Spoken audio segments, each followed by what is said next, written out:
Superstar দেবের চলচ্চিত্র এবং গানের প্রতি মানুষের ভালোবাসা সবসময়। খাদান সিনেমার গান কিশোরী 4 সপ্তাহে ইউটিউবে 5 কোটির বেশি ভিউ ও ইনস্টাগ্রামে 7 লাখ রিল পেয়েছে।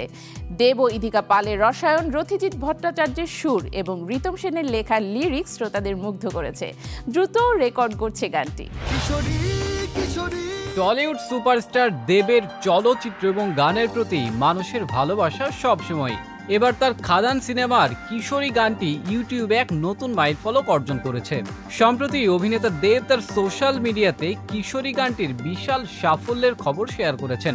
গানটি ইউটিউবে 4 কোটিরও বেশি ভিউ পেয়েছে এবং এটি সবচেয়ে দ্রুত বর্ধমান বাংলা গানের মধ্যে একটি হয়ে উঠেছে।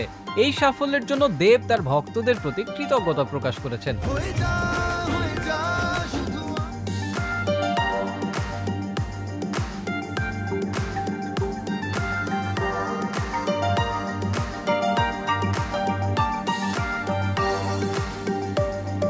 কিশোরী গানের সুর ও কথাগুলো ভক্তদের মন জয় করেছে। গানটি গেয়েছেন রথিজিৎ ভট্টাচার্য আর অন্তরা মিত্র। কম্পোজার ছিলেন রথিজিৎ এবং গীতিকার ছিলেন রিতম সেন। ইউটিউবের পাশাপাশি ইনস্টাগ্রামেও ট্রেন্ডিং এই গানটি। দেব এবং তার পুরো টিমের জন্য এই সাফল্য একটি বিশাল অর্জন।